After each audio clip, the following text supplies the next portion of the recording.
Hello student, I am Sonam. Welcome back to my YouTube channel Apna Vidyalaya. आज के इस video में हम आप सभी को बताएंगे, अगर आप सभी लोग क्लास 10th के स्टूडेंट हो और आप सभी का एग्जाम जो है 22 फरवरी को है, ठीक है, यानी 22 फरवरी के दिन आप सभी का हिंदी का पेपर है। तो ये वीडियो आप सभी लोगों के लिए बहुत ही मोस्ट इम्पोर्टेंट है, क्योंकि इस वीडियो में हम आप सभी को बताएंगे 22 फरवरी को आने वाला हिंदी का बिल्कुल वायरल पेपर हम आप सभी को बताएंगे, जो कि 100% बिल्कुल ऐसा ही आएगा आप सभी के 2024 बोर्ड एग्जाम में हिंदी का पेपर। अगर आप सभी लोग मात्र इस पेपर को तैयार कर लेते हो तो आप सभी का हिंदी में पूरे के पूरे 70 में 70 नंबर बिल्कुल पक्का है। ये मेरी 100% गारंटी है, ठीक है। आप सभी को यहाँ पे पूरे के पूरे उत्तर के साथ बताएंगे, पूरे पेपर की सॉल्यूशन हम आप सभी को बताएंगे, पूरे पेपर को हम आपको सॉल्व करके बताएंगे कैसे आप सभी को हिंदी के पेपर के दिन आपको हिंदी के क्वेश्चनों को लिखना है, जिससे आप सभी को पूरे के पूरे जो है नंबर मिले, आपका आधा नंबर भी किसी भी क्वेश्चन पे न कटे। पूरा का पूरा हम आपको लिखित रूप से बताएंगे, लिख करके बताएंगे कैसे आपको लिखना है, ठीक है। और अभी का अभी आप सभी लोग मात्र हिंदी के इस पेपर को तैयार कर लो। ये 100% गारंटी कि आप लोग हिंदी में बिल्कुल टॉप कर जाओगे, टॉपर बन जाओगे, ठीक है। क्योंकि यहाँ पे जो हम आपको पेपर बताने वाले हैं ये 100% बिल्कुल वायरल पेपर है, और ये आप सभी के 22 फरवरी के जो आएगा आप सभी का हिंदी का पेपर बिल्कुल सेम इसी तरीके से आएगा, ठीक है।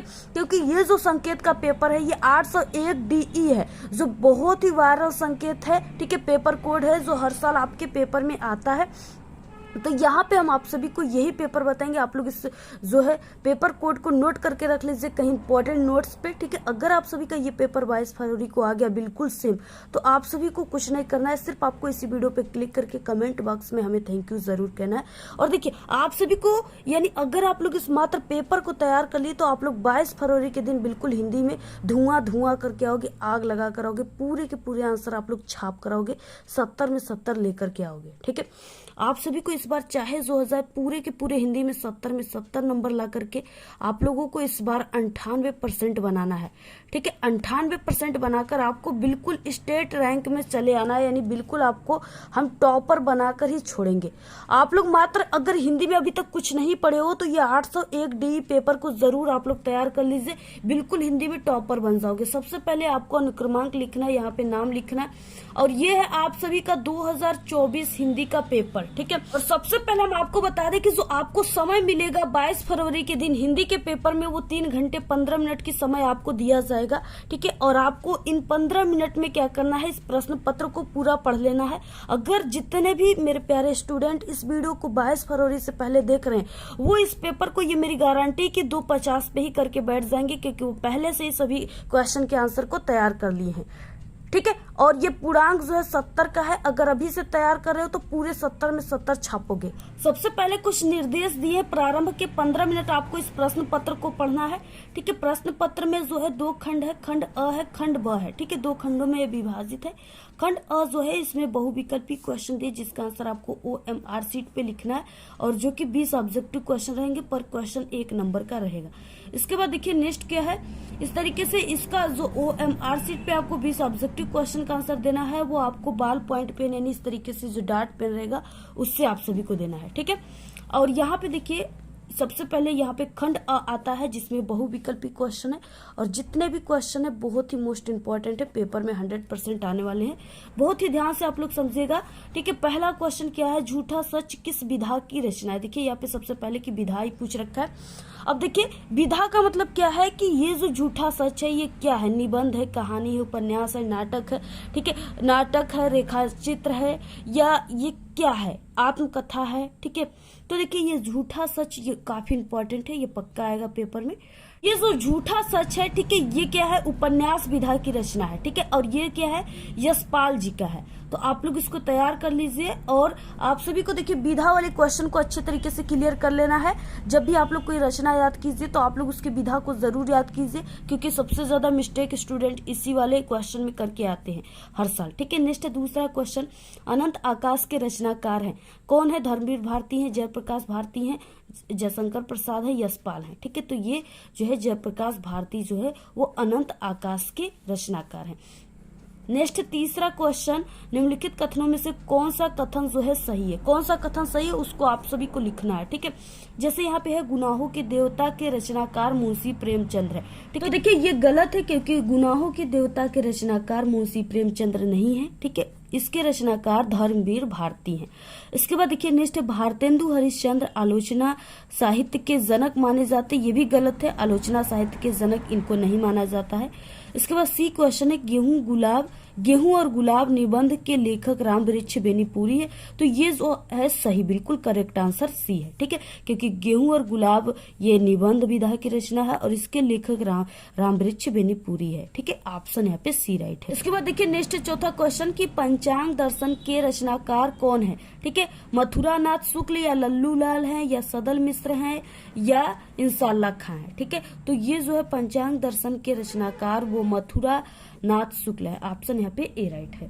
इसके बाद नेक्स्ट क्वेश्चन यहाँ पे पांचवा है, सारंगधर रचनाकार है। ठीक है, सारंगधर के रचनाकार कौन है। तो यहाँ पे परमाल रासो है, हमीर रासो है, खुमार रासो है या बिसल देव रासो है। ठीक है, तो ये जो है सारंगधर के रचनाकार हमीर रासो है। ऑप्शन यहाँ पे बी राइट है। नंबर 6, छायावाद युग की प्रमुख प्रवृत्तियां कौन सी है। ठीक है, तो छायावादी युग की जो प्रमुख प्रवृत्तियां है वो है श्रृंगार और प्रेम वेदना। ऑप्शन यहाँ पे बी राइट है। ठीक है, नेक्स्ट, निम्नलिखित में से शुक्लेत्तर युग के लेखक कौन है। तो शुक्लेत्तर युग के लेखक कौन है, पहला ऑप्शन है वासुदेव सर अग्रवाल।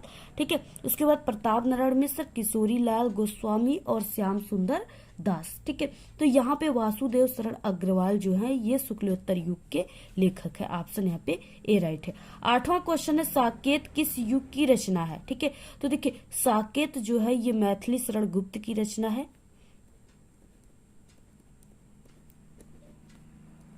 ठीक है, मैथिली शरण गुप्त की रचना है और मैथिली शरण गुप्त जो थे वो किस युग के लेखक थे, तो वो द्विवेदी युग के कवि थे। ठीक है, यहाँ पे ऑप्शन नंबर बी राइट है। अगला क्वेश्चन क्या है, 9 क्वेश्चन है कि भारत दुर्दशा किस विधा की रचना है। देखिए फिर से यहाँ पे विधा पूछ रखा है कि जो भारत दुर्दशा है वो जीवनी है, आत्मकथा है, रेखाचित्र है या एकांकी है। ठीक है, तो ये क्या है, यहाँ पे ऑप्शन नंबर डी एकांकी विधा की रचना है। ठीक है, ये मैथिली शरण गुप्त जी का है। नेक्स्ट क्वेश्चन 10 क्वेश्चन है। इससे पहले हम आप सभी को बता दें, अगर आप लोग किसी भी सब्जेक्ट में कमजोर हो और आप लोग पास होना चाहते हो तो हमारे चैनल पे ठीक है सभी सब्जेक्ट में पास होने की ट्रिक है। आपको हमारे चैनल के प्लेलिस्ट में आ जाना है, वहां से आप सभी को मिल जाएगा सभी ट्रिक की वीडियो। इस वीडियो के लास्ट में भी आपको प्लेलिस्ट दिखेंगे, वहां से भी आप लोग देख सकते हो। ठीक है, 100% आप लोग अगर उस ट्रिक को लगाओगे तो जरूर पास हो जाओगे। यहाँ पे देखिए बिहारी किस युग के कवि हैं, आधुनिक काल के, रीति काल के, भक्ति काल के या जो है आदिकाल के। ठीक है, तो यहाँ पे देखिए बिहारी जो है ये रीति काल के कवि है। ऑप्शन यहाँ पे बी राइट है। क्वेश्चन नंबर 11 है, नाना वाहन नाना बेसा बेसे शिव समाज निज देखा, को मुख हीन विपुल मुख काहू, बिनु पद कर को बहु बाहु। ठीक है, उपयुक्त पंक्ति में कौन सा रस है, इसमें रस पूछ रखा है। तो देखिए ये हम आप सभी को बता दें कि ये जो उदाहरण है नाना वाहन नाना बेसा, ये जो है ये हास्य रस का उदाहरण। ठीक है, यानी यहाँ पे नाना वाहन नाना बेस, जो उसके बेस है वो यानी कुछ अजीब टाइप के बेस बनाया हुआ है जिससे लोगों को देखने में हंसी आ रही है। ठीक है, जैसे लोग जोकर को देखते हैं तो क्या करते हैं, लोग हंसते हैं, तो उसी तरीके से लोग क्या है कि अजीब प्रकार से यानी कई प्रकार के वेश को देख करके वो हंस रहे हैं। ऑप्शन यहाँ पे डी राइट है। यही कहीं पर बिखर गई है भग्य विजय माला सी, उपयुक्त पंक्ति में कौन सा अलंकार है। ठीक है, अलंकार पूछ रखा है यहाँ पे क्वेश्चन में। तो यहाँ पे क्या है, देखिए यही कहीं पर बिखर गई है भग्य विजय माला सी, यानी यहाँ पे विजय माला की तरह बिखरना, यहाँ पे क्या है तुलना किया जा रहा है, विजय माला से तुलना किया जा रहा है। ठीक है, तो जहां पे भी तुलना किया जाता है, जहां उपमेय में उपमान का ठीक है तुलना या संभावना व्यक्त किया जाए वहां पे उपमा अलंकार होता है। ऑप्शन नंबर ए राइट है। 13 क्वेश्चन है, रोला किस प्रकार का छंद है। बहुत ही इंपॉर्टेंट ये पेपर है आप लोग का जो है 22 फरवरी के दिन बिल्कुल पेपर के सभी क्वेश्चन छपे रहेंगे। ठीक है, आप लोग इसको बहुत ध्यान से समझिएगा, पूरा पेपर यही आएगा। समझिए आप सभी लोग कि यही पेपर आपका आने वाला है। रोला किस प्रकार का छंद है। ठीक है, विषम मात्रिक छंद है, अर्धमात्रिक छंद है, सम मात्रिक छंद है या इनमें से कोई नहीं। रोला छंद जो है ये सम मात्रिक छंद है। आपको रोला और सोठा 2 छंद पढ़ना है क्लास 10th में। क्वेश्चन नंबर 14 है, निर्जन शब्द में किस उपसर्ग का प्रयोग किया गया है। ठीक है, यहाँ पे क्वेश्चन है। अब देखिए उपसर्ग पूछ रखा है, शब्द यहाँ पे निर्जन दिया हुआ है, ठीक है। तो इसमें देखिए यहाँ पे क्या है कि अगर ऐसे आधा रहेगा ना तो इस तरीके से हलंत लगा रहेगा ऐसे, ठीक है। तो यहाँ पे क्या हो जाएगा, ऑप्शन नंबर डी राइट है। इसके बाद नेक्स्ट है यहाँ पे धनुष का पर्यायवाची शब्द है। धनुष की जो पर्यायवाची शब्द है वो क्या होता है, तो वो कोदंड होता है। ऑप्शन नंबर सी राइट है। तस्याम में विभक्ति और वचन है, ठीक है। तस्याम में विभक्ति और वचन कौन है, तो यहाँ पे देखिए जो तस्याम है उसमें, ठीक है, सप्तमी विभक्ति एक वचन है। ऑप्शन यहाँ पे सी राइट है। हमारे चैनल पे विभक्ति पहचानने की ट्रिक है, आप लोग उसको देख लीजिएगा, यूट्यूब पर सर्च कर। क्वेश्चन नंबर 17 है, खरदर्शन में कौन सा समास है। समास पूछ रखा है यहाँ पे, ठीक है। इसमें कौन सा समास है, तो इसमें क्या है, द्विगु समास है, ठीक है। यानी इसको खरदर्शन ही पढ़ा जाता है, ठीक है। तो यहाँ पे देखिए इसमें क्या हो जाएगा, यानी 6 दर्शनों का बात किया गया है, इसलिए यहाँ पे संख्यावाचक है। जहाँ पे संख्यावाचक होता है वहां पे द्विगु समास होता है। क्वेश्चन नंबर 18 है, पिताजी ने राकेश को बाजार भेजा, वाक्य में उद्देश्य है, ठीक है, क्या है, यानी इसमें उद्देश्य क्या है, कौन भेजा, तो पिताजी ने, तो ये क्या है, उद्देश्य। ऑप्शन ए राइट है। इसके बाद 19 क्वेश्चन है, कर्तृवाच्य में प्रधानता होती है। कर्तृवाच्य में किसकी प्रधानता होती है, कर्ता की प्रधानता होती है, ठीक है। ऑप्शन ए राइट है। नेक्स्ट है 20 क्वेश्चन, वाक्य में प्रयुक्त शब्द कहलाता है। वाक्य में प्रयुक्त शब्द पद कहलाता है। ऑप्शन यहाँ पे ए राइट है। इस तरीके से ये थे 20 ऑब्जेक्टिव क्वेश्चन जो बहुत ही इंपॉर्टेंट है, आप लोग इसको जरूर रट लीजिएगा, ठीक है। नेक्स्ट आता है सब्जेक्टिव क्वेश्चन जो कि 50 नंबर में है। अब देखिए यहाँ से क्वेश्चन स्टार्ट होता है खंड ब, जिसमें वर्णनात्मक प्रश्न दिया है और ये 21 क्वेश्चन दिया है यहाँ पे, ठीक है। निम्नलिखित गद्यांश पे आधारित दिए गए प्रश्नों के उत्तर दीजिए। ये 6 नंबर का आप सभी के पेपर में आता है। तो इस तरीके से यहाँ पे देखिए दिया है और ये काफी इंपॉर्टेंट है, ये पेपर में 100% छपने वाला है इस बार, ठीक है। मित्रता के लिए ये आवश्यक नहीं है कि 2 मित्र जो है एक ही प्रकार का कार्य करते हो या एक ही रुचि के हो, या इसी प्रकार प्रकृति और आचरण की समानता भी आवश्यक है, ठीक है। वांछनीय नहीं है कि 2 भिन्न प्रकृति के मनुष्यों में बराबर प्रीति मित्रता रही है। और राम धीर और शांत, ठीक है, प्रकृति के थे। लक्ष्मण उग्र और उद्दत स्वभाव के थे। दोनों भाइयों में अत्यंत प्रगाढ़ स्नेह था, ठीक है। उदार तथा उचाशय, कड़ और लोभी। दुर्योधन के स्वभाव में कुछ विशेष समानता न थी, पर उन दोनों की मित्रता खूब निभी, ठीक है। इस तरीके से यहाँ पे दिया है। सबसे पहले देखिए क्वेश्चन यहाँ पे दिए हुए हैं जो कि 2-2 नंबर के क्वेश्चन है, 3 क्वेश्चन दिए हुए। प्रस्तुत अवतरण का संदर्भ लिखिए। सबसे पहले आपको क्या करना है, ये जो गद्यांश दिया इसका आपको संदर्भ लिखना है, ठीक है। संदर्भ देखिए क्या हो जाएगा, सबसे पहले शुरुआत कैसे करना है, टॉपर कैसे लिखते हैं जिससे उनको पूरे के पूरे नंबर दिए जाते हैं। अब यहाँ पे देखिए सबसे पहले आपको खंड ब वर्णनात्मक प्रश्न लिखना है। प्रश्नोत्तर संख्या यहाँ पे 21 लिख देना है। उसके बाद देखिए यहाँ पे आपको गद्य हेडिंग लिखना है। गद्य में आपको आगे के 2 वर्ड मित्रता के लिए, ठीक है, आगे के 2 वर्ड डैश डैश खूब निभी, यानी पीछे के 2 वर्ड, लास्ट के 2 वर्ड को आप सभी को ऐसे लिख देना है। मित्रता के लिए खूब निभी, ऐसे आप सभी को लिख देना है, ठीक है। और इसके बाद देखिए यहाँ पे सबसे पहला क्वेश्चन है इसमें कि संदर्भ लिखने के लिए। संदर्भ में आप सभी को यानी पाठ का नाम, लेखक का नाम लिखना है। यहाँ पे आप लोग देख रहे हो कि बार बार मित्रता आ रहा है, मित्र आ रहा है, ठीक है। तो आपको पहचान जाना है कि ये जो यानी पाठ का नाम है, इसके पाठ का नाम, ठीक है, पाठ का नाम मित्रता ही है, ठीक है, मित्रता है। और जो लेखक हैं वो आचार्य रामचंद्र शुक्ल है। लेखक क्या है, आचार्य रामचंद्र शुक्ल। अब देखिए आपको लिखना कैसे, तो यहाँ पे मित्रता के लिए खूब निभी लिख दिया आप लोगों ने, संदर्भ हेडिंग लिख दिया। पहला है क्वेश्चन नंबर, ये पहला है, ठीक है। प्रस्तुत गद्यांश हमारी पाठ्य पुस्तक हिंदी गद्य खंड में संकलित मित्रता नामक पाठ से लिया गया है। इसके लेखक आचार्य रामचंद्र शुक्ल हैं। ऐसे आप सभी को पूरा लिखना है, स्क्रीनशॉट ले लीजिए आप लोग। और इसी तरीके से आप लोग संदर्भ लिखेंगे तभी आपको पूरे 2 नंबर मिलेंगे। क्वेश्चन नंबर 2 क्या है, रेखांकित अंश की व्याख्या कीजिए। आपको यहाँ से यहाँ तक की व्याख्या करनी है। रेखांकित अंश का मतलब आपको उन्हीं लाइन की व्याख्या करना है जिसके नीचे ये ब्लैक वाली लाइन दिया है, ठीक है, अंडरलाइन। तो आप सभी को देखिए व्याख्या में क्या होता है, रेखांकित अंश की व्याख्या आपको दूसरा हेडिंग लिखना है। और आपको ये जो लाइन दी है इन्हीं के बारे में लिखा, यही लाइन लिखा जाता है, सिर्फ आपको थोड़े से अपने शब्दों में बनाकर लिखना होता है।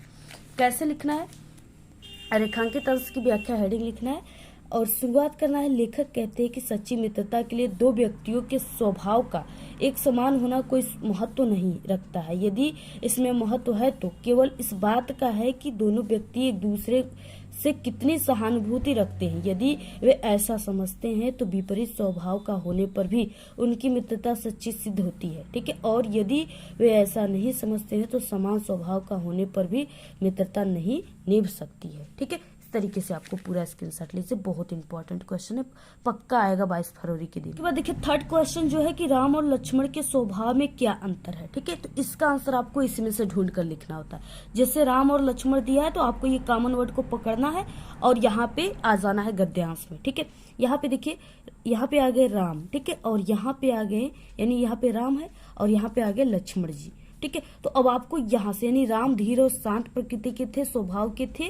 ठीक है, और लक्ष्मण जो थे वो उग्र और उद्दत स्वभाव के थे। तो इस तरीके से ये पूरा क्या हो गया, इस क्वेश्चन का आंसर हो गया। तो आपको थर्ड क्वेश्चन के आंसर को ऐसे ही लिख देना है। ठीक है, ये हो गया ट्रिक, आपको ऐसे ट्रिक भी लगाना है क्योंकि हर एक चीज आप सभी को रटना नहीं है, कुछ आपको ट्रिक से भी समझना है। ठीक है, तो इस तरीके से आपको लिखना है। इसके बाद देखिए दूसरा क्वेश्चन, यहाँ पे दूसरा गद्यांश दिया है, यानी आप लोग इस गद्यांश को, तीनों क्वेश्चन का आंसर आ रहा है तो इसको कीजिए, अदरवाइज आप लोग ये जो अथवा वाला है इसको कीजिए। ठीक है, अहिंसा का दूसरा नाम या दूसरा रूप त्याग है और हिंसा का दूसरा रूप या दूसरा नाम क्या है, स्वार्थ है। अब देखिए यहाँ पे अहिंसा और हिंसा इस तरीके से आ गया तो हम आपको ट्रिक बताए थे गद्यांश पहचानने के ट्रिक कि ये किस पार्ट से हो जाएगा, तो ये भारतीय संस्कृति पार्ट से हो जाएगा। ठीक है,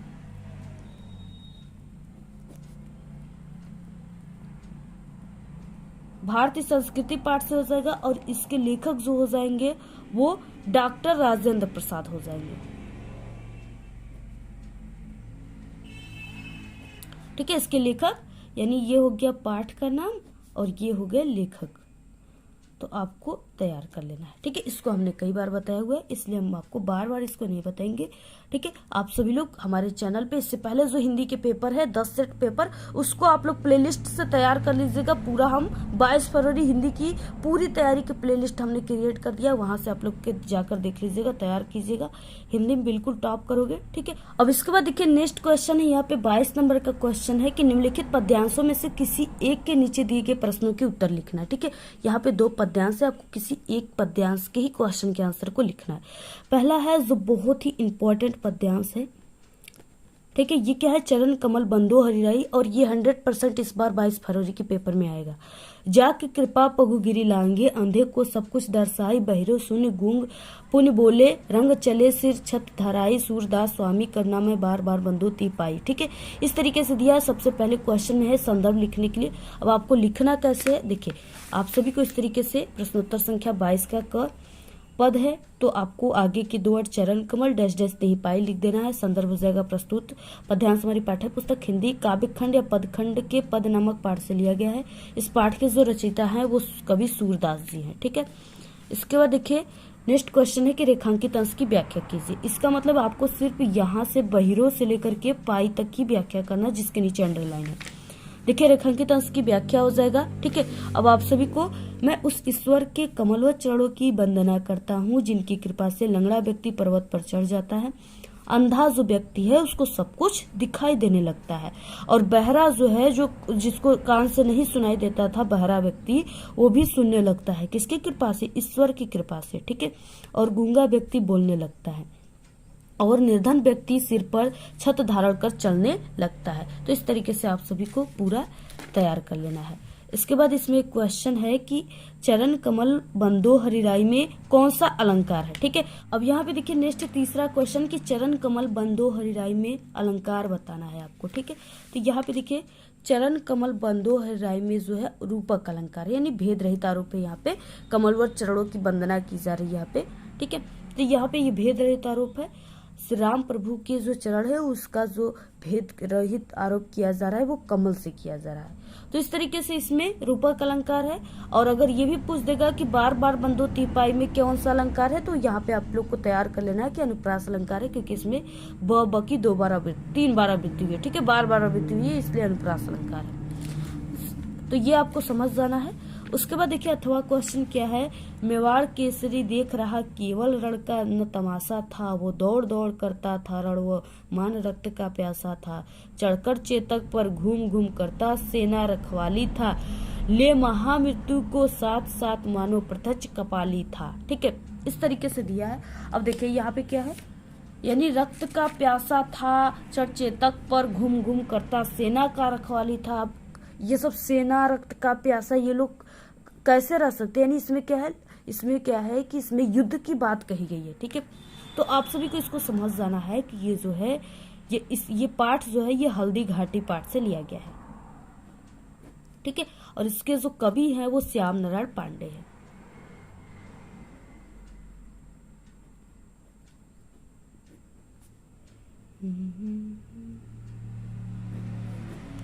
ठीक है, तो ये हो गया आप सभी का पाठ का नाम और ये हो गए कवि।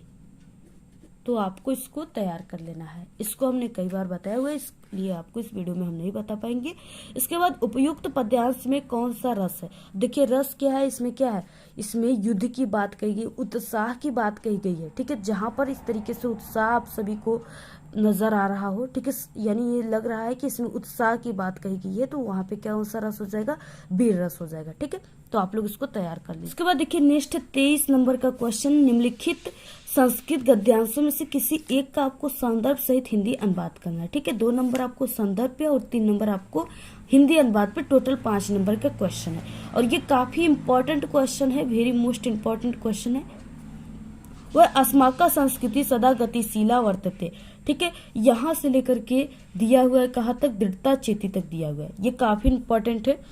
क्या हो जाएगा, देखिए संस्कृत आपको गद्यांश ऐसे लिखना है, प्रश्नोत्तर संख्या 23 लिखना है, संस्कृत गद हेडिंग लिखना है, अस्माका संस्कृति डैश डैश दृढ़ता चेती। ठीक है, संदर्भ क्या हो जाएगा, प्रस्तुत संस्कृत गद्यांश हमारी पाठ्य पुस्तक हिंदी के संस्कृत खंड में संकलित भारतीय संस्कृतियां नामक पाठ से अवतरित है या लिया गया है। इसमें जो भारतीय संस्कृति के आदर्शों का वर्णन किया गया है। ठीक है, हिंदी अनुवाद क्या हो जाएगा, यहाँ पे अस्माका संस्कृति सदा गतिशीला वर्तते, यानी हमारी संस्कृति जो है सदा गतिशील है, मानव जीवन को संस्कारित करने के लिए यह समय समय पर नई नई विचारधाराओं को स्वीकार करती है और शक्ति प्राप्त करती है। यह हट नहीं है कि इसकी गतिशीलता का रहस्य मानव जीवन के सदा रहने वाले आदर्शों जैसे कि सत्य की प्रतिष्ठा, ठीक है, सत्य की प्रतिष्ठा, सभी प्राणियों में संभाव, विचारों में उदारता और आचरण में दृढ़ता में निहित है। ठीक है, तो इस तरीके से पूरा स्क्रीनशॉट ले लीजिए, आप लोग तैयार कर लीजिए, बहुत ही इंपॉर्टेंट है। इसके बाद देखिए नेक्स्ट क्या है, अथवा क्या है कि तत् सर्वम अस्माकम आंतरिक विषय। ठीक है, यहाँ से लेकर राष्ट्रम तक दिया है, अस्माकम राष्ट्रम तक। अब ये देखिए जो है ये बीरा बीरेण पूज्यते पाठ से है। ठीक है,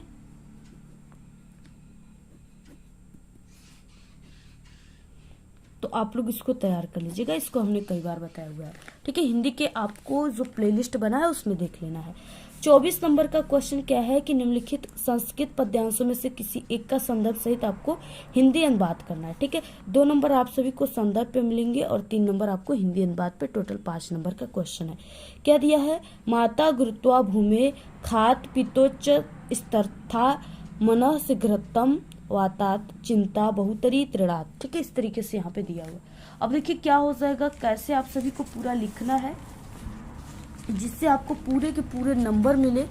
तो यहाँ पे प्रश्नोत्तर संख्या 24 संस्कृत पद, ठीक है, या श्लोक माता गुरुत्वा बहुतरी त्रिणात। संदर्भ हो जाएगा प्रस्तुत श्लोक हमारी पाठ्य पुस्तक हिंदी संस्कृत पद खंड में जो है संकलित जीवन सूत्रावली नामक पाठ से लिया गया है। ठीक है, हिंदी अनुवाद क्या हो जाएगा, तैयार कर लीजिएगा आप लोग, बहुत इंपॉर्टेंट है ये। युधिष्ठिर उत्तर देता है कि पृथ्वी से अधिक भारी माता है। ठीक है, और आकाश से भी अधिक ऊंचा कौन है, पिता है, और वायु से भी अधिक त्रिगामी यानी तेज शीघ्रगामी मन है। यानी मन हमारा जो है हमारा आप सभी का बहुत ही तेज चलता है। ठीक है, जो मन है ना वो वायु से भी तेज चलता है। अभी आप सभी लोग हमारे वीडियो को देख रहे हो, थोड़ी देर में आप लोग अपने नाना के घर सोचोगे, नानी के घर सोचोगे, जहाँ जहाँ गए रहोगे वहां की बात सोचने लगोगे। ठीक है, इतना तेज आप लोग सोचोगे कि उतना तेज हवा भी नहीं चलता है। ठीक है, तो इसलिए जो मन है वो बहुत ही त्रिगामी होता है। ठीक है, तेज होता है, शीघ्रगामी होता है। तिनकों से भी अधिक ज्वलनशील चिंता होती है, यानी जो तिनके हैं उससे भी अधिक ज्वलनशील जो है वो चिंता होती है। जो लोग चिंता करते हैं ना, वो लोग ऐसे इस तरीके से वो बर्बाद हो जाते हैं कि उनको समय ही नहीं लगता है। तो इस तरीके से क्या है, आपको तैयार कर लेना है, बहुत इंपॉर्टेंट है। ठीक है, स्क्रीनशॉट ले लीजिए। क्वेश्चन है जो है मरणम मंगलम, इसको हमने कई बार बताया हुआ है। ठीक है, ये वाराणसी चैप्टर से, इसको आप लोग तैयार कर लीजिएगा। इसके बाद नेक्स्ट यहाँ पे 25 नंबर का क्वेश्चन है। अपने पठित खंड काव्य के आधार पे आपको निम्नलिखित प्रश्नों में से बस एक प्रश्न का उत्तर देना है। ठीक है, 3 नंबर का है, 3 पेज में लिखना है। और ये जो चीजें होती है ये जिला वाइज होती है, आपको अपने जिले के हिसाब से ही तैयार करना है। ठीक है, आप सभी लोग किस जिले के हो, ठीक है, उसी हिसाब से आपको तैयार कर लेना है। देखिए, आप सभी लोग कहोगे कि हमें कैसे पता चलेगा कि हमारे जिले में कौन सा खंड काव्य आएगा, हम कौन सा याद करके एग्जाम देने जाएंगे। ठीक है, तो आप सभी लोग देखिए, इसका आंसर आप सभी को, आपके पास क्वेश्चन बैंक रहेंगे उसमें भी मिल जाएंगे। ठीक है, जैसे यहाँ पे हम आपको दिखाते हैं कि जैसे यहाँ पे देखिए, ये मुक्तिदूत खंड काव्य जो है ये किस किस जिलों में आएगा, तो ये बस्ती, आगरा, ठीक है, गाजीपुर, फतेहपुर, बाराबंकी, उन्नाव जिलों के लिए निर्धारित किया गया है ऐसे। ठीक है, ये मुक्तिदूत वाला जहां यानी जितने लोग यहाँ से हैं, इन जिलों से हैं, वो ये मुक्तिदूत खंड काव्य को तैयार करके जाएंगे। और बाकी यहाँ पे देखिए, ये जो ज्योति जवाहर खंड काव्य है, ठीक है, जिसके यहाँ पे लेखक देवी प्रसाद शुक्ल राही हैं। ठीक है, ये जो है कहाँ कहाँ पे आएगा, तो कानपुर के स्टूडेंट इसको तैयार करेंगे। ठीक है, प्रतापगढ़ के, मिर्जापुर के, ललितपुर के, रामपुर के, गोंडा जिलों के लिए, और ये सोनभद्र जिलों के लिए भी है। ठीक है, तो ये इस तरीके से जितने भी स्टूडेंट इन जिलों से हैं तो वो ज्योति जवाहर खंड काव्य को तैयार करके जाएंगे। इस तरीके से देखिए क्वेश्चन आता है, आप लोग इसको तैयार करके जाइए। इसके बाद देखिए बाकी जो अग्र पूजा है, जिसके यहाँ पे लेखक पंडित राम बहोरी शुक्ल हैं। ठीक है, ये कहाँ कहाँ के लिए इम्पोर्टेंट है, तो ये प्रयागराज के स्टूडेंट अग्र पूजा के बारे में लिखेंगे, आजमगढ़ के स्टूडेंट और मथुरा जिले के स्टूडेंट। ठीक है, इसको तैयार करके जाएंगे। इस तरीके से क्वेश्चन आएगा, पूरा स्क्रीनशॉट ले लीजिए आप लोग। और बाकी इसके बाद देखिए नेक्स्ट जिले के स्टूडेंट जो हैं, यहाँ पे देखिए मेवाड़ मुकुट जो है, ठीक है, इसके लेखक यानी पंडित गंगा रत्न पांडे हैं, जो कि बुलंदशहर, देवरिया, बरेली, सीतापुर, सुल्तानपुर, बहराइच जिलों के लिए निर्धारित है मेवाड़ मुकुट। ठीक है, तैयार कर लीजिए। यानी इन सब जिलों के स्टूडेंट मेवाड़ मुकुट खंड काव्य को तैयार करके सिर्फ जाएंगे। उसके बाद देखिए यहाँ पे जय सुभाष जो है, इनके जो लेखक हैं वो विनोद चंद्र पांडे विनोद है। ठीक है, ये जो है जय सुभाष, ये लखनऊ के लिए आएगा, सहारनपुर, फैजाबाद, बांदा, झांसी, हरदोई जिलों के लिए जय सुभाष आएगा। ठीक है, यहाँ के स्टूडेंट जय सुभाष खंड काव्य को तैयार करके जाएंगे। देखिए मातृभूमि के लिए यानी मातृभूमि डॉक्टर जयशंकर त्रिपाठी हैं, गोरखपुर, मुरादाबाद, यहाँ पे शाहजहांपुर, ठीक है, लखीमपुर, मैनपुरी, मुजफ्फरनगर जिलों के लिए ये मातृभूमि निर्धारित है। देखिए कड़ जो है केदारनाथ मिश्र प्रभात है इनके, अलीगढ़, जौनपुर, बलिया, हमीरपुर, एटा जिलों के लिए कड़ आएगा। ये जो तुमुल है, ठीक है, ये श्याम नारायण पांडे के द्वारा लिखा गया है, वाराणसी, इटावा, बिजनौर, जालौन, बदायूं जिले के लिए ये तुमुल खंड काव्य है। तो इस तरीके से हमने सभी खंड काव्य जितने भी जिले हैं, ठीक है, उनके हिसाब से हम आपको खंड काव्य बता दिए। आई होप कि आपको ये जो क्वेश्चन है ये 100% समझ में आ गया होगा कि ये किस टाइप से क्वेश्चन आता है।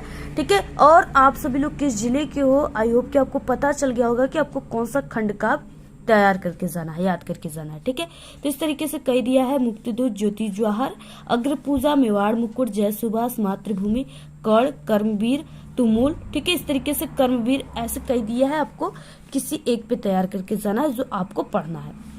26 नंबर का क्वेश्चन क्या गया कि निम्नलिखित लेखकों में से किसी एक लेखक का आपको जीवन परिचय लिखना है और उनकी रचनाओं का भी नाम लिखना है।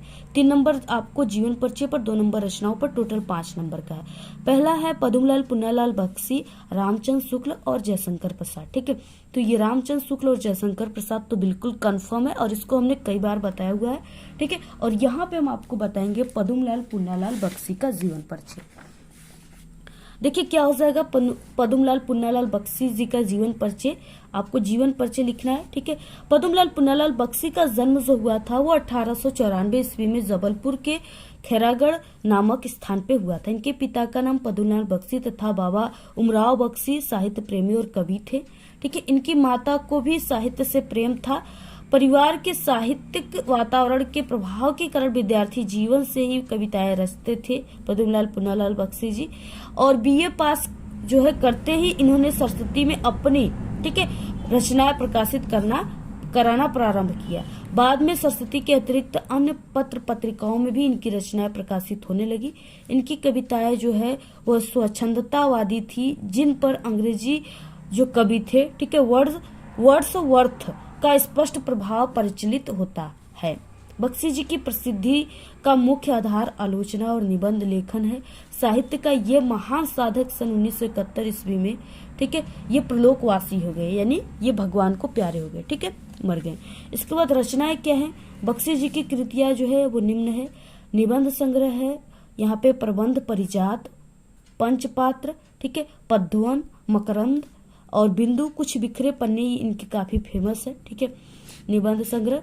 और देखिए यहाँ पे आपको ये जो है ये विधा भी बताते जा रहे हैं हम आपको, कहानी है झलमल्ला, झलमल्ला और यहाँ पे अंजलि। इसके बाद आलोचना है विश्व साहित्य, हिंदी साहित्य, विमर्श साहित्य, साहित्य शिक्षा, और इसके बाद हिंदी उपन्यास साहित्य और हिंदी कहानी साहित्य। अनुवाद है पाश्चित्य, उन्मुक्त का बंधन, काव्य संग्रह है सतदल और अश्रुदल, इस तरीके से आप लोग पूरा तैयार कर लो। और जब आपके पेपर में जीवन परिचय आएगा तो आपको इसी तरीके से लिखना है, इनकी रचनाओं को भी ऐसे लिखना है, तभी आपको 5 नंबर पूरे के पूरे मिलेंगे। तो आप लोग इस तरीके से लिखिएगा। वीडियो को ज्यादा से ज्यादा अपने सभी दोस्तों में शेयर कीजिए। इसके बाद नेक्स्ट क्वेश्चन क्या है? इसके बाद 26 का ख क्वेश्चन है कि निम्नलिखित कवियों में से किसी एक कवि का जीवन परिचय लिखना है आपको तथा उनकी किसी एक रचना का नाम लिखना है। यहाँ पे रसखान है, रामनरेश त्रिपाठी है और केदारनाथ सिंह है। तो आप सभी को इनका तैयार कर लेना है। इसको हमने कई बार बताया हुआ है, आप लोग प्लेलिस्ट में जाकर के देख लीजिएगा। 27 नंबर का क्वेश्चन है कि अपनी पाठ्य पुस्तक से कंठस्थ किया हुआ कोई एक श्लोक लिखना है जो इस प्रश्न पत्र में न आया हो। 2 नंबर का क्वेश्चन है, तो आप सभी को वही जो है श्लोक लिखना है जो इस प्रश्न पत्र में ना आया हो। तो इसमें जो नहीं आया है वो है जैसे सर्वे भवन्तु सुखिनः सर्वे सन्तु निरामया सर्वे भद्राणि पश्यन्तु मा कश्चित् दुःख भाग् भवेत्। तो इसको आप लोग तैयार कर लीजिए। और आपको देखिए श्लोक कैसे लिखना है पेपर में, अगर आपको इस टॉपिक पे वीडियो चाहिए या आप लोग को संस्कृत में गद्यांश पद्यांश कैसे लिखा जाता है तो आप लोग सभी लोग कमेंट करके बताइएगा, हम आपको तुरंत वीडियो प्रोवाइड करा देंगे। कैसे लिखेंगे आप लोग कि आपको 2 नंबर पूरे श्लोक पे मिल जाएंगे। और कैसे लिखोगे आप लोग गद्यांश पद्यांश का संस्कृत में जो है व्याख्या, संदर्भ, जिससे आपको पूरे के पूरे 10 नंबर मिल जाएंगे। तो आप लोग कमेंट करके जरूर बताइएगा। 4 नंबर का देखिए क्वेश्चन आपके पेपर में आता है प्रार्थना पत्र। 28 नंबर पे क्वेश्चन रहेगा कि अपने विद्यालय में नई पुस्तकें मंगवाने हेतु आपको प्रधानाचार्य जी को प्रार्थना पत्र लिखना है। 4 नंबर का क्वेश्चन है। यहाँ पे क्या हो जाएगा, कैसे लिखना प्रारंभ करना है जिससे आपको पूरे नंबर मिल जाएंगे। यहाँ पे देखिए ये 28 नंबर का क्वेश्चन है। तो यहाँ पे पहले की पत्र लेखन प्रश्नोत्तर संख्या 28, सेवा में कामा प्रधानाचार्य जी, यहाँ पे आपको अपनी स्कूल कॉलेज का नाम लिखना है। इसके बाद विषय पुस्तकालय में नई पुस्तक मंगवाने हेतु महोदय कामा सविनय निवेदन है कि मैं आपके विद्यालय का कक्षा 10वीं का छात्र हूँ। मैं आपको सूचित करना चाहता हूँ कि पुस्तकालय में पर्याप्त पुस्तक उपलब्ध नहीं है, किताबों की कमी के कारण पढ़ाई नहीं हो पा रही है और अतः पुस्तक जल्द उपलब्ध कराने की कृपा करें। इसके बाद यहाँ पे देखिए आपको धन्यवाद लिखना है। यहाँ पे जो भी डेट आप लोग एग्जाम जिस दिन दोगे वो डेट आपको लिख देना है। बाकी यहाँ पे आपका आज्ञाकारी शिष्य, आपको नाम नहीं लिखना है बोर्ड के पेपर में, तो इसमें आपको क ख ग लिखना है।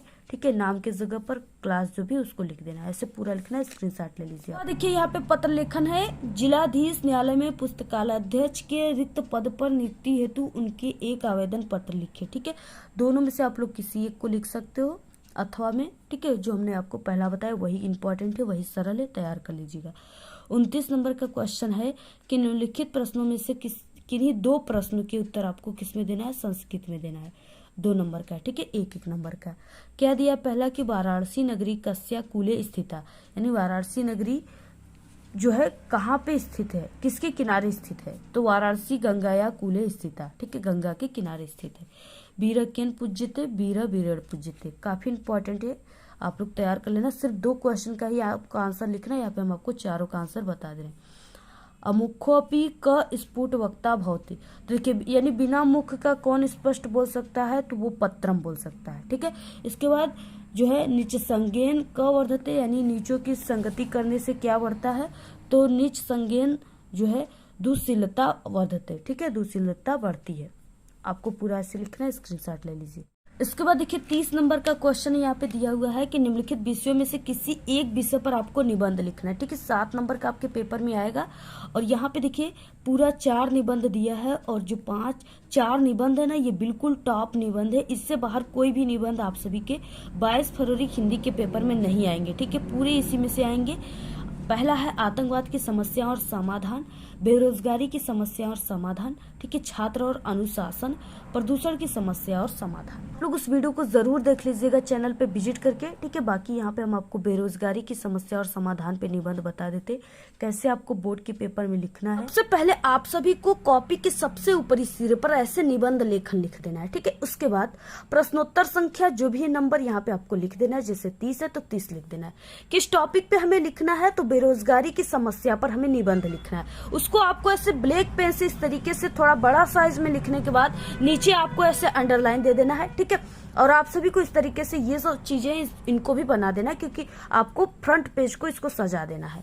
इसके बाद देखिए ऐसे लिखने के बाद किसी भी आप लोग निबंध लिखोगे, सबसे फर्स्ट हेडिंग आप लोग रूपरेखा लिखोगे। ठीक है, रूपरेखा के अंतर्गत आप सभी को वो चीजें लिखना है, यानी आप लोग इस पूरे निबंध लेखन में जितने भी हेडिंग का यूज करोगे, इस निबंध लिखने के अंतर्गत जितने हेडिंग का यूज करोगे वही आपको रूपरेखा में लिखा जाता है। ठीक है, इसमें क्या है, सबसे जो एग्जामिनर होते हैं ना, जो कॉपी चेक करने वाले टीचर होते हैं, वो आपके रूपरेखा को ही देखेंगे, आपकी हेडिंग को वो देखेंगे सिर्फ। ठीक है, और अगर हेडिंग इस तरीके से आप लोगों ने लिखा है 5 हेडिंग, ठीक है, तो आप सभी को एग्जामिनर जब ये देखेंगे तो उनको लगेगा कि आप लोग एक टॉपर स्टूडेंट हो, क्योंकि ये जो हेडिंग है आप लोग इस पूरे हेडिंग के अंतर्गत इस पूरे निबंध में लिखे होंगे। ठीक है, जितने भी निबंध लेखन होते हैं सबसे पहला उसका हेडिंग प्रस्तावना और लास्ट हेडिंग उपसंहार होता है। ठीक है, तो प्रस्तावना, दूसरा हो गया बेरोजगारी का अर्थ क्या होता है, तीसरा हो गया बेरोजगारी का कारण, बेरोजगारी को रोकने का उपाय क्या है, और यानी समाधान क्या है। ठीक है, वही समाधान वाला क्वेश्चन जो,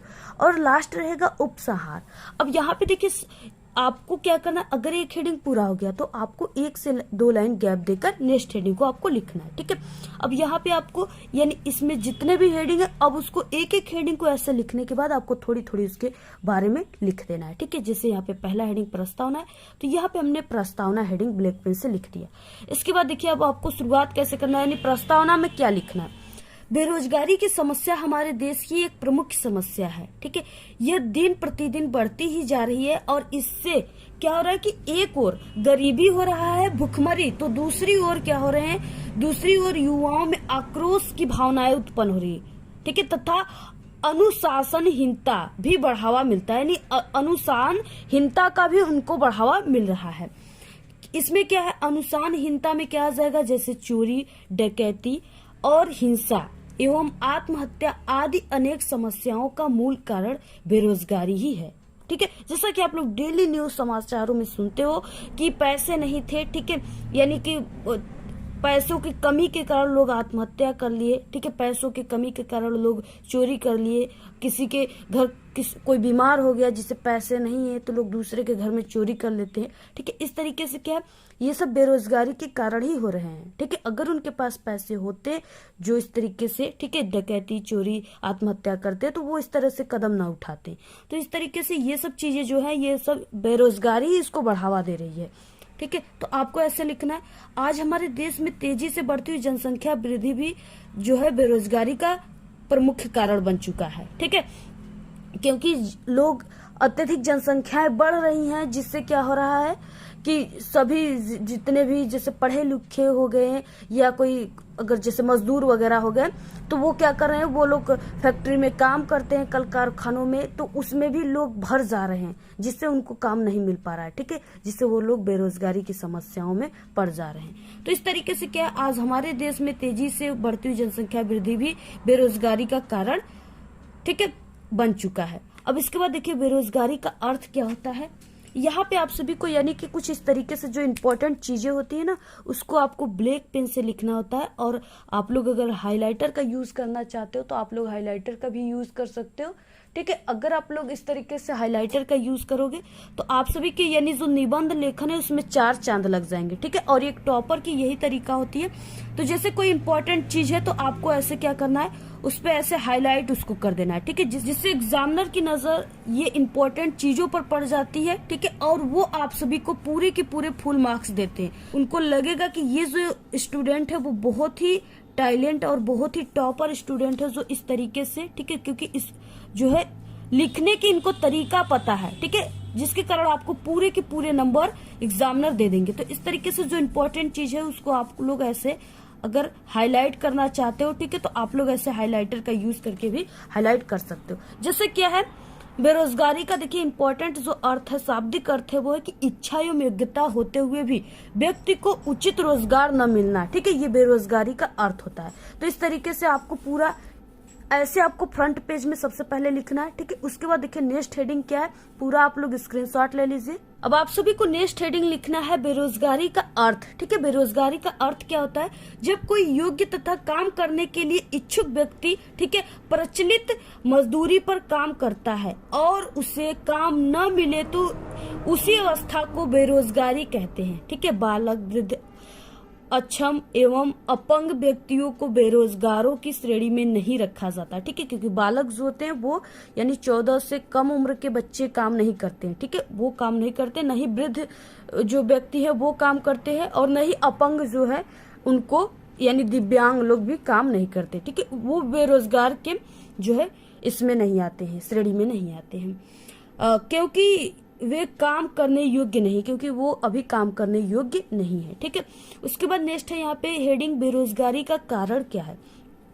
देखिए बेरोजगारी के कुछ प्रमुख कारण इस प्रकार हैं, जनसंख्या में तीव्र गति से वृद्धि, शिक्षा का अभाव, वैज्ञानिक उपकरणों का अधिक मात्रा में उपयोग, ठीक है, अनेक जैसे क्या है अब क्या हो रहे हैं कि जैसे पहले क्या होता था कि मिर्च वगैरह का जो खेत है उसमें मिर्च के जो पौधे लगे होते थे ना, उनको कोड़ा मारने के लिए मजदूर को रखा जाता था, ठीक है, उस पे मिट्टी चढ़ाने के लिए मजदूरों को रखा जाता था। लेकिन अब क्या है कि अब कोड़ा मारने वाली यानी जो मिट्टी चढ़ाने वाली मशीन आ गई, ठीक है, जिसके कारण मजदूर उतने नहीं पूछे जाते। तब क्या हुआ, मजदूर ऐसे ही बेचारे मर रहे हैं खाए बिना, ठीक है। तो ये क्या हो रही है, ये समस्या यानी ये वैज्ञानिक लाया हुआ है, यानी विज्ञान उसको लाया हुआ है, ठीक है, वैज्ञानिक उपकरण है कोड़ा मारने वाला मशीन, ठीक है। पहले क्या होता था, पहले लोग 2-3 लोगों को बुला करके मजदूरों को 2 बैल लेकर के खेत की जुताई कराते थे, ठीक है। अब क्या है, अब अनेक प्रकार की मशीनें आ गई हैं, रोटावेटर करना, बहुत सारे यानी खेतों को कई प्रकार से जोतने वाली मशीन आ गई है, ट्रैक्टर आ गए, ठीक है, जिसके कारण अब बैलों के कहाँ कोई पूछता है, ठीक है, और न ही अब जो है मजदूर को लगाया जाता है। इस तरीके से यहाँ पे अब क्या है कि पानी की छिड़काव करने के लिए भी मशीनें आ गई हैं, ठीक है। तो ये सब इनको कौन ला रहा है, इनको वैज्ञानिक ला रहे हैं, ठीक है। वैज्ञानिक उपकरणों का अधिक मात्रा में उपयोग, अनेक प्रकार के मशीनों का निर्माण, भारी संख्या में, ठीक है, शरणार्थियों का आगमन, मानसून की अनियमितता, श्रम की मांग एवं पूर्ति से असंतुलन एवं सरकारी नौकरी में कमी इत्यादि हो रही है। इस तरीके से इसके बाद नेक्स्ट है देखिए बेरोजगारी को रोकने का उपाय क्या है। बेरोजगारी को दूर करने के निम्न तरीके हैं, ठीक है, निम्न तरीके अपनाना चाहिए। क्या क्या तरीके हैं, पहला कि जनसंख्या वृद्धि पर नियंत्रण, ठीक है, परिवार नियोजन को विस्तारित करना, शिक्षा को विकसित करना, ठीक है, कुटीर उद्योगों का विकास करना, देश में व्यापक स्तर पर औद्योगिकरण शुरू करना यानी कल कारखानों की इस तरीके से निर्माण कराना, कृषि के विकास के साथ साथ पशुपालन तथा मुर्गी पालन को विकसित करना, सड़कों का निर्माण, रेल परिवहन का विकास, पुल निर्माण यानी इन सब चीजों को, ये मनरेगा को सुचारू रूप से चालू कर रखना, ठीक है, ये सब पुल निर्माण, मनरेगा, सड़कों का निर्माण, ये सब चीजें होंगी तो क्या होंगे, मजदूर उसमें पूछे जाएंगे काम करने के लिए, जिससे उनको रोजगार मिल पाएगा, ठीक है। इसलिए सरकार जो है कहीं कहीं आप लोग देखोगे कि मनरेगा वाले कार्य को जो है चलाती है, ठीक है। नेक्स्ट है यहाँ पे उपसहार। उपसहार में आपको ये लास्ट हेडिंग होता है निबंध का, इसमें आपको अपने विचार देना होता है, यानी बेरोजगारी को दूर करने का हमारा इसमें क्या विचार है हम सभी का, ठीक है। बेरोजगारी को दूर करने के लिए हमें एकजुट होकर प्रयास करना चाहिए एवं कम दरों पर काम नहीं करना चाहिए। ठीक है, यानी अगर कोई 200-300 रुपए की रेट चल रही है मजदूरों की, ठीक है, अगर कोई 100 रुपया दे और कहे कि चलो काम मेरा कर दो, तो नहीं जाना चाहिए मजदूरों को। ठीक है, इस तरीके से हमें स्वयं को छोटा धंधा शुरू करके लोगों को रोजगार देना चाहिए। ठीक है, जैसे क्या हो गया, कोई इस तरीके से मजदूर लोग हैं या गरीब लोग हैं, उनको क्या है कि काम नहीं मिल रहा है। ठीक है, तो उनको क्या करना चाहिए, जैसे कुछ पैसे मजदूरी करके जुटाएं तो उससे उनको क्या करना चाहिए, जैसे ये सब दोना पत्तल के जो काम नहीं होते हैं जिसमें चाट गुलगप्पे ये सब खाए जाते हैं, वो सब दोना पत्तल को बनाया जाए। ठीक है, जैसे कुम्हार हो गए तो वो दिया ये सब होता है जो उसको बनाए, इस तरीके से वो कुटीर उद्योग करे। ठीक है, तो वही है यहाँ पे कि हमें स्वयं को छोटा धंधा शुरू करके, ठीक है, लोगों को रोजगार देना चाहिए तथा बहुत ही जरूरत पड़ने पर मशीनों का उपयोग करना चाहिए। ज्यादा से ज्यादा मजदूरों को रोजगार देना चाहिए। तो इस तरीके से पूरा निबंध आपको ऐसे ही लिखना है। आप सभी लोग पूरा इसका स्क्रीनशॉट ले लीजिए। तो इस तरीके से आपको पूरा निबंध ऐसे ही लिखना है। ठीक है, लोग उस वीडियो को जरूर देख लीजिएगा चैनल पे विजिट करके। ठीक है, बाकी यहाँ पे हम आपको बेरोजगारी की समस्या और समाधान पे निबंध बता देते कैसे आपको बोर्ड के पेपर में लिखना है, जिससे आपको पूरे के पूरे 7 नंबर मिलेंगे। तो इस तरीके से आप सभी को, ठीक है, ये जो है क्लास 10th हिंदी का पेपर, इसको बिल्कुल आपको तैयार कर लेना है, क्योंकि ये पेपर हमने आपको बताया कि बहुत ही वायरल पेपर, इसमें से सभी क्वेश्चन लगभग 100% गारंटी की पेपर में आएंगे। ठीक है, आप सभी लोग हिंदी में मात्र इस पेपर को तैयार कर लीजिएगा, 70 में 70 छापोगे। और इसके अलावा आप लोग हमारे चैनल पे 10 सेट पेपर की वीडियो और बनी है, उसको भी आप लोग एक नज़र जरूर देख लीजिए प्लेलिस्ट से, क्योंकि हो सकता है उसमें से भी कुछ क्वेश्चन आ जाए। यानी ये जो पेपर, इसमें से आपका जैसे 70 में 60 नंबर के क्वेश्चन इसमें से। अगर आप लोग इस पेपर के अलावा 10 सेट जो पेपर की प्लेलिस्ट हमारे चैनल पे बना है, पहले से हम हिंदी के बता चुके, उसको तैयार कर लेते हो ना, तो पूरा 70 में 70 की गारंटी है कि आएगी, पक्का आएगा, कोई शक नहीं रह जाएगा। ठीक है, तो आप लोग उस वीडियो को जरूर प्लेलिस्ट से देख लीजिए। अगर आपको किसी विषय में पास होने की ट्रिक चाहिए तो उसको भी देख लीजिए आप लोग प्लेलिस्ट से। ठीक है, बाकी आप सभी के पास समय जो है बिल्कुल नहीं है, आप लोग जल्दी से इस पेपर को तैयार कर लो। ठीक है, आप लोग 22 फरवरी के जिस दिन आप लोग का एग्जाम रहेगा उसके एक दिन पहले आप लोग इस पेपर को जरूर तैयार कर लेना, पूरा देख करके जाना। 100% जो है इसी पेपर में से सभी क्वेश्चन आएंगे। ठीक है, इस वीडियो को आप लोग अपने सभी दोस्तों में व्हाट्सएप ग्रुप पे, टेलीग्राम ग्रुप पे शेयर कीजिए। और आप सभी को वीडियो कैसा लगा अपनी अच्छी प्यारी प्यारी कमेंट कीजिए। और आपको जिस टॉपिक पे वीडियो चाहिए कमेंट करके आप लोग जरूर बताइए। तो आज के इस वीडियो में सिर्फ इतना ही। आपको ये वीडियो कैसा लगा? अगर वीडियो पसंद आए तो एक बड़ा सा लाइक कर दें, चैनल पे नए तो सब्सक्राइब करके बेल आइकन को जरूर प्रेस कर दें। Thanks, all the very best, bye bye.